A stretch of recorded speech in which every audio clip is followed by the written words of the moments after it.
ni saa 5:15 usiku hapa Dar es Salaam, na hawa maaskofu wamefika hapa usiku sasa hivi kwa sababu ya taharuki iliyotokea, kwamba tunaona hapo polisi wamekuja kuzunguka kanisa la Ufufuo na Uzima hapo Ubungo, na maaskofu hao wamekuja haraka kukimbia kuja kusikiliza ni nini kinachoendelea. Of course hata mimi mwenyewe sijajua kinachoendelea, lakini naona hapo nje kuna defenders za polisi kama 3 hivi wamekuja kuzunguka kanisa.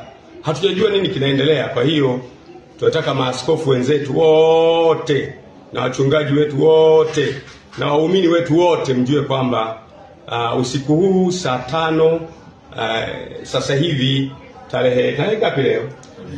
Tarehe 2 tumezungukwa hapa na polisi hapa. Sijui wanataka kufanya nini, na maaskofu wamepata taharuki, wamekimbia usiku huu kutoka madhehebu mbalimbali kuja kuangalia ni nini kinaendelea kufanyika. Kwa hiyo nitaendelea kuwajulisha, lakini kwa ufupi ni kwamba kuna watu wamefika hapa kanisani. Tunaona defender, hatujajua ndio polisi au ndio watekaji wenyewe. Nafikiri ni polisi, tunaona ni gari za polisi, lakini tuendelee kuwasiliana, tutajulishana cha kufanya. Asanteni sana.